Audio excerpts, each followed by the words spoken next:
Rear lat spread. The thing is with the rear lat spread is that you don't want to become too, what do you call that?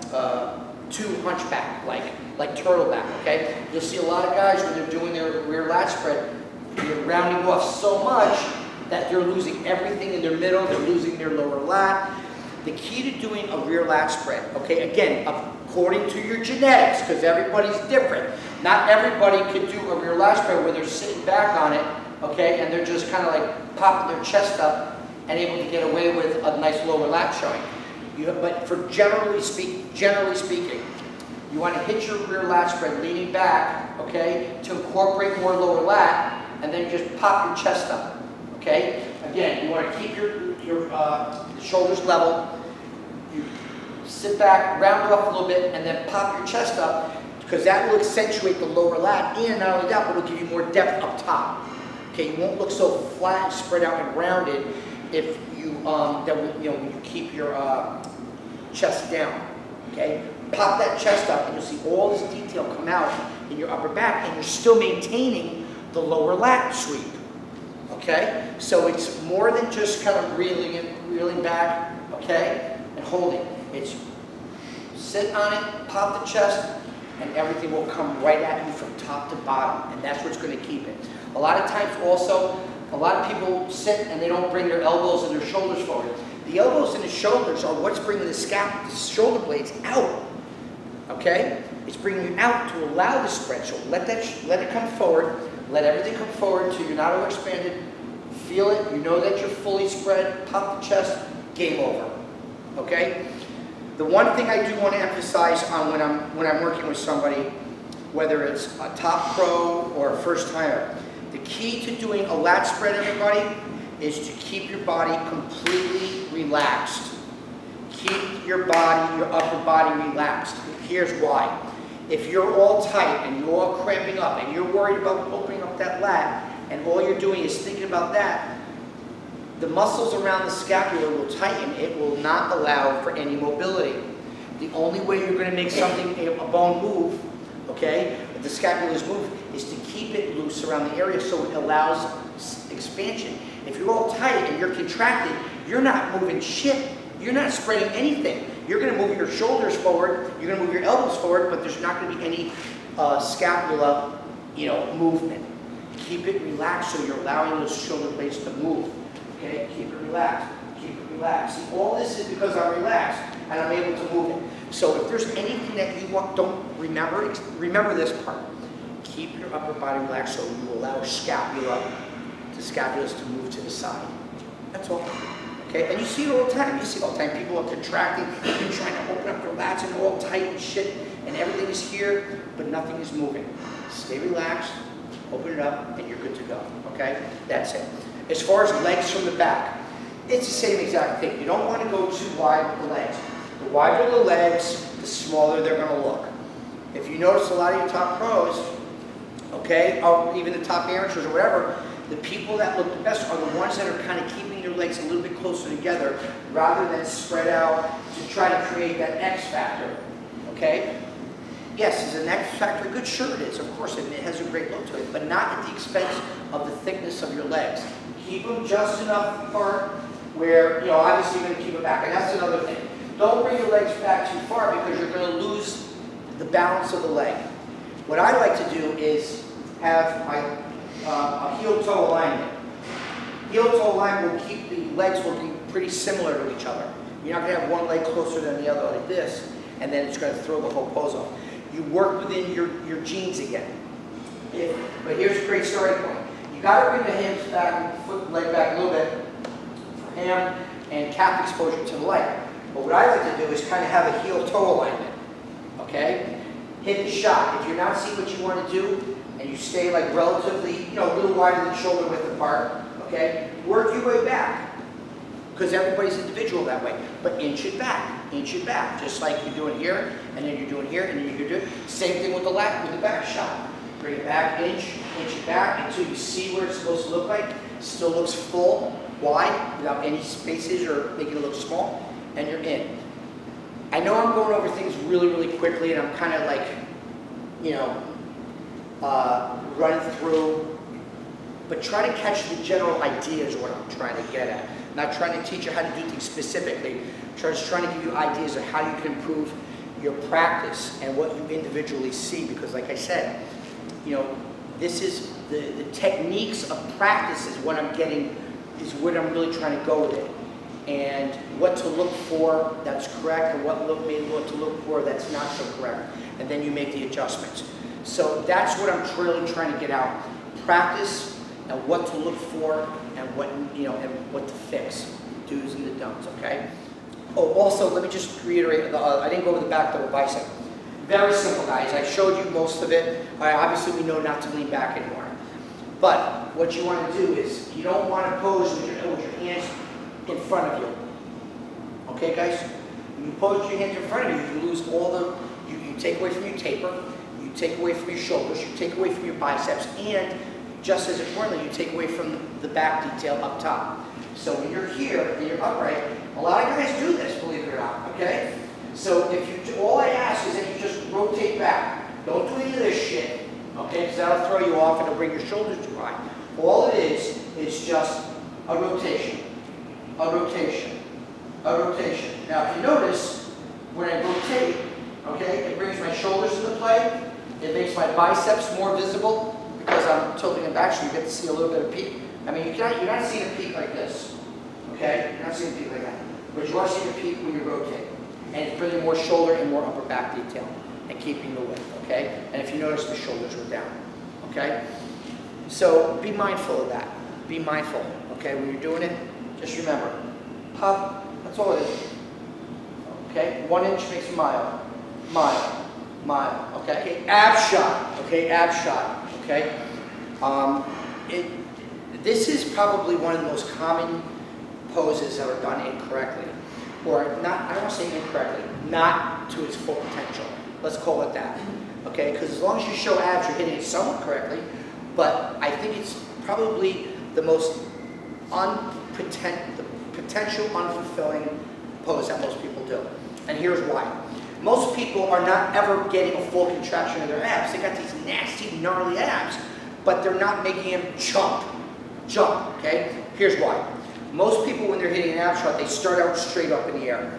And they're trying to hit the shot, and they're trying to they're trying to hit the shot, and they're leaning forward, and they're struggling, and the light isn't catching.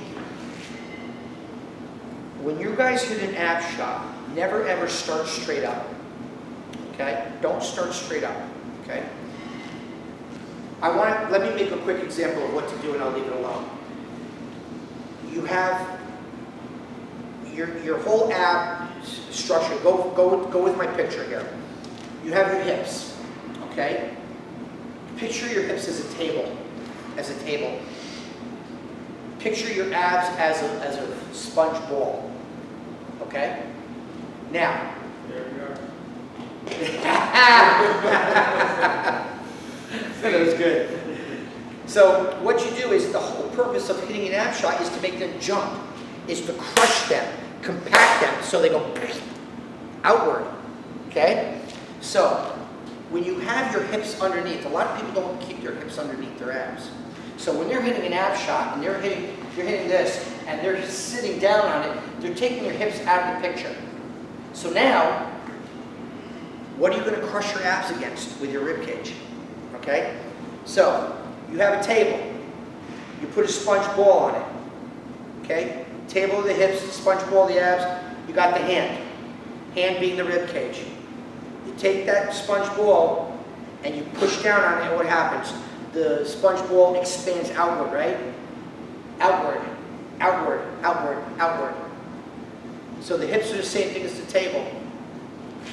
So you put that table underneath the ball. Lean back. This is the key now.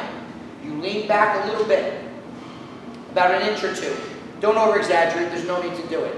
Just lean back a little bit, hands over your head, okay? And now, when your rib cage, my hand, crushes down on that ball, where do I end up? I end up straight up and down. You create that table, put that table, get those hips underneath your abs, okay? Set your legs, pop your hips, hold your quad, Lean back, slide that rib cage down, and you will see abs like you never thought you ever see before on you. Okay? When you think that you do see abs on you before, wait till you see them now. Okay? You have to lean back because that is what's going to keep you upright in your shot. Okay? I see it all the time, especially, I don't want to go with this. There are people that hit the shot and they're just sitting there and they think they're getting an ab shot and they're just sitting there and nothing's happening and there's nothing. You want sausage links across those abs. Sausages. And the only way you're going to do that is to crush them. But how many times you see guys go like this and they're sitting there like this and they don't move, they're just doing this shit. Okay? Lean back, sit on it, crush those abs, keep the table, let the light do its job. And by the way, like I said, that light is your best friend up there. Not to mention the fact that your intercostals come in more when you lean back and go into it a little bit better. Okay? How many times you see guys, they have great abs, they're not showing it, and yet there's nothing, they have to do this in order to show their intercostals, where they could just lean back, hit it, and then everything pops from all angles. It's insane the difference an inch makes. You know, and these are the inches that could win you a pro card or lose a pro card. Win a show and not win a show. Okay? It's the little intricacies, the little details that make the 5 to 10 pound difference, which makes all your training justified. Everything you do. These are the things that I want you to see and learn to make all that, like I said in the beginning, all that training, all the money that you invested, all the time that you invested, everything that you put into this show, I'm teaching you how to justify it all by posing the little extra ways that's going to make you a mile better. Are there any questions? Yes, sir. I think the lat spread poses, where do you like the hand to go? I like the hand even with the belly button. Okay? Because if you go too low, you're not going to get a wide open up all the way. If you go too high, you hide everything and it looks like shit. My general hand position when I work with all my athletes is belly button height. Okay? Because it's the most comfortable A. Okay? You're guaranteed the most width out of it. Okay? And it looks professional. Okay? This you see all the time. Hide the lats, can't get a full lat spread, everything looks short, your shoulders up to your ears. Here, you can't because you can't get enough pop, you can't get enough spread. But if you go here and you're able to bring your shoulders forward and your elbows forward without collapsing your chest, which is why you have to keep your rib cage up, that's the best aesthetically pleasing look, the best physically way to open it up mechanically, I mean. Okay? And I also, here's a good part, all right, I'll expand on that. A lot of times, I get guys that are digging into their lat, into their waist. They're taking their hands and they're digging in and they're trying to get a lat spread. It ain't happening. It ain't happening. You have to get your hand inside your hands, your waist inside your hands, like so. Curl it up a little bit and just let that arm roll. If you're pushing here, you're not moving anything. You're not moving anything. You're not spreading your lats out. You're stuck. You're stuck. You're not allowing for expansion. Just grip it lightly, okay? You don't have to worry about this, okay? Okay? Don't ever worry about that anymore. You just put it there as a placement. Let those arms roll. Let the hands roll. Lift up, bring the shoulders, elbows forward, let the scapulas go. But a correct lat spread will never end up with this or this. Oh shit. Let me dry it off so it sticks. You don't need it, bro. If you're hitting a lat spread properly, this is just a resting spot, man. This is just a resting post. Open it up, bam, okay? Don't put pressure on here because you're not going to open up anything. You're just going to tighten yourself up, stay collapsed in. You know, side tricep. Now, again, the most important thing about the side tricep shot is to show your tricep, okay? Most people that hit their side tricep are turning their triceps away from the judges to emphasize all their intercostals, okay, to turn around and sit in here, but yet in the meantime, the tricep is facing behind them, okay?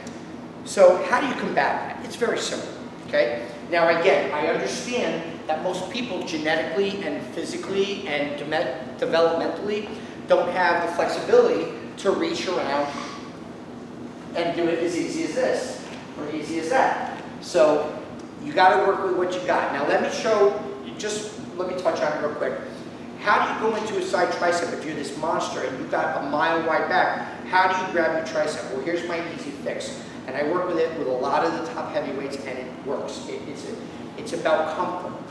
When you're big and you're like this, okay, you're not going to go into your side tricep and just grab it. It ain't happening. So here's a quick, easy fix for it. Set your feet.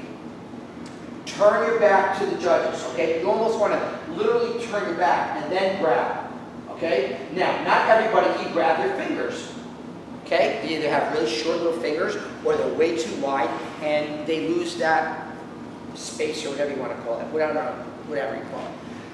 So you could do the grab of a few ways. You can either grab your fingers like me. You can grab your fingers. Also, by the way, always have your palm up. Don't put your palm back down because it throws the lines of the tricep off, and there's no way in God's creation that with the palm down that you're going to be able to push your tricep against your lat. Ain't happening. So keep your palm up, okay? Or at best, sideways, but don't turn it down, okay? Most bodybuilders can't anyway because they're so... It's like easier to grab with palm up. Right. But let's say you can't grab. So if you can't grab like this with the fingers, take your 2 first knuckles and just latch them. Just latch them. That's all you need to do. That will allow you the length or arm space that you can to enable to still hit. See, look. Latch them. Either that way or that way. Just latch them. Don't do this because you short... Am I too close? Yeah. Oh, sorry. How about this? Am I good now? Okay. So latch the 2 first knuckles. You'll still be able to get away with a great tricep shot if you just latch the 2 knuckles.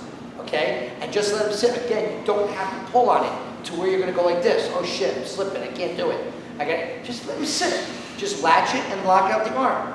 The arm has nothing to do with the fingers, okay? And you can still do it. There's plenty of room there. Believe me.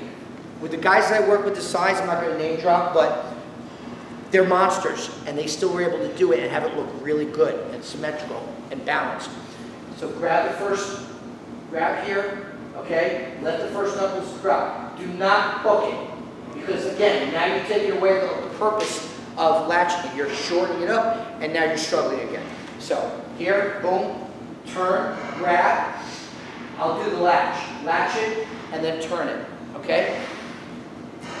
That's the easiest way. If you have no flexibility, that is the most easy way to do that. Now,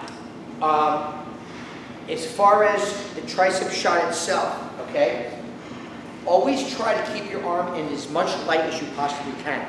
Okay, a lot of guys, a lot of people, women and men, they pull their arm behind them and they take their tricep shot out of their tricep out of the light. Not only that, but they pull their shoulder out of the light as well. Try to keep it as close to the side, as far out to the side as possible, so your arm and your shoulder stay in the light, because that's what's going to make the pose of the pose.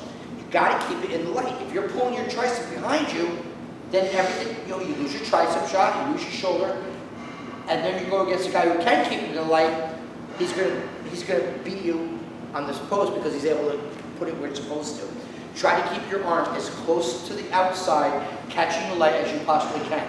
And don't overemphasize the ab shot. Okay, the ab shot's coming up next. Okay, so show a little thing. You get a lot of guys doing this. That's okay too. Okay, but for the most part, set your legs the way I taught you for the side try. Hit the shot and let them see it. Okay, let the judges see it. Don't let that tricep turn back because then there's no tricep to see. Okay, keep all 3 heads in view, and then just let the judges look at it. Okay, and to be honest with you, if your tricep is facing that way, it may not be a bad idea to let the judges on that side see it first. Okay? So if you're here, if you're like, here's the box, and you're here, like that's on the side of the box, hit the side tricep, let them see it first. Because those judges are going to see it already. You dig what I'm saying then? So if you're going to show here and you're going to go back, that's that much more time for the judges that are over there to see it, because they'll say, okay guys, relax.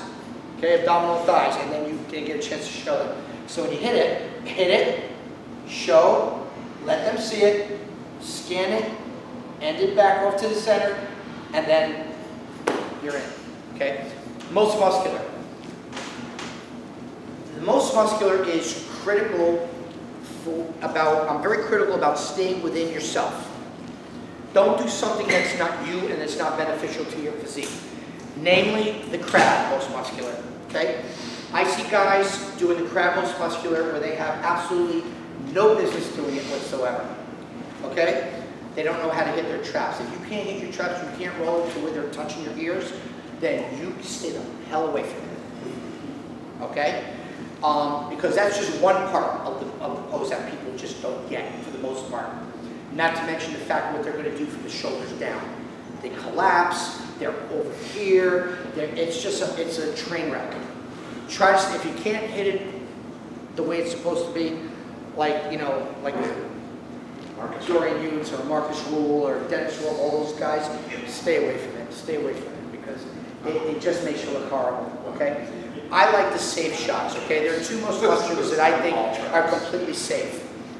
First one is when you're doing kind of like the full body, squared up look, okay? Where you're hitting your abs, elbows are forward, and you just have that, it's a strong look from head to toe. If you notice, I'm shifting a little bit. That will accentuate your quads, like I said in the beginning. Straight up is cool. I mean, look, if you have great legs and you can stay straight up and you make it look nasty, great. But if you don't and you want to accentuate the quad a little bit, the sweep and the thickness and the width and the base, shift and hit it. That's a great shot too.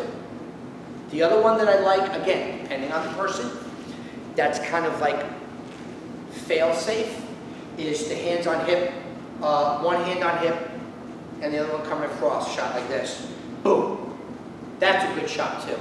Okay? The key component to doing that is to start off with your lats open. Same thing with this one. Start off with your lats open because it's going to keep you broad and it's going to keep you from sinking in. Okay? Keep the lats open and then you go from there. Okay? Just bring it across. Ha! Okay? Okay? Anything like that. But like I said, even with this, keep the lats open. Okay? So if you're going to hit your right leg out, I generally like whatever leg is out, you come across with the opposite arm. And that will keep the shot balanced. Main component thing is when you're here, bring your elbow and shoulder forward to open up the lat so it fills in the space, keeps your chest looking full. Now always remember, the more you bring your shoulders forward, it creates depth. So you're going to bring it forward, come across with your shoulder forward, open up this lat, and you've got a nice little most muscular shot. So I'm a big fan of this one and that one, okay? And like I said, if you can nail it, you know, and there are other ways of hitting, you know, I mean, you could hit the shot like this, okay? The hand on hip. The hand on hip is good. I like the hand on hip. The only problem with that is that it's that's going to be for guys that have a very full look, to have big arms. You don't want to do a hand on hip if you don't have big arms, because you'll have all this torso and then, you know, smaller arm, and it could set you off. Okay, you take away. If you have a really good set of arms and shoulders, you know, then you can get away with a nice strong hand on hip. I love that pose too. You know, it's a nice strong 80s pose. It's a great shot, you know. It's the 90s but do that and, you know, make sure you have a nice full arm development, okay? And bring your elbows forward, chest forward a little bit, and let it pop. Let me just go over some practice stuff, okay? I have practice techniques that will really enhance you wanting to pose in your practice, because posing practice can be a big pain in the ass. And because I think people go about it with not so much the right approach, it's looked upon as a burden. Like, shit, man, I gotta do posing practice now. Damn, okay? So here's my remedy to that, okay? Keep your posing practices extremely short. You've gotta keep them short. I tell generally my people, start out, if like you're a few weeks out from the show, like quite a few weeks, like say 10, 12 weeks out from the show, start with 5 minutes a day, okay? I don't care when you do it. Bang out 5 minutes. You know, you can get a lot of posing done in 5 minutes. You can get your quarter turns done, you can get your mandatories done, and do about, I'd say, 3 or 4 rounds of mandatory poses in 5 minutes, okay? Then as time goes on, then maybe 5 minutes in the morning, 5 minutes at night, okay? But gotta keep it short, otherwise it's a pain in the ass, and you'll dread it. And if you dread it, you ain't gonna do it right. And you're not gonna do it at all. And you're gonna wait till the last minute, and you're done. So keep it very, very short. Even if it was like every other day for 5 to 10 minutes, or whatever, what have you, my point is just keep it short. Don't exceed 10 minutes in your posing. There's no need for it. Do not exceed 10 minutes. If you want to do more sessions, fine. but keep it at 10 minutes and no more. When that's up, you get out. Okay? Don't burn yourself because a lot of shit can happen. You can start doing stuff wrong. You can start getting lazy. It just becomes monotonous and you're not going to. So no more than 10 minutes at a time. However often you want to do it, fine. If you want to hit poses in between your sets, okay, or after you train, you want to get in a quick little five-minute thing, go ahead. Please don't exceed 5 minutes, okay? It just is counterproductive, okay? Then as you get more and more, and you get closer to show, and you're like 4 weeks out or whatever, go two sessions at 10 minutes or whatever, but don't exceed 10. And then also mirrorless posing, okay? I like to start by mirrorless posing about 2 weeks out, okay? This way, you're in, you get on stage, you have no mirrors in front of you, and then you monitor yourself via the video camera on your phone. Pose in front of your phone. Let that be your mirror, okay? Hit 2 sets of, quarter turns, mandatories. Stop, look at it. What did I do wrong? What did I do right? Okay, let me fix it. Reset it, do it again, and when 10 minutes is up, you're up, and then you get out the door, and you have study material for the next practice session. Everybody, thank you so much for coming today. Yeah,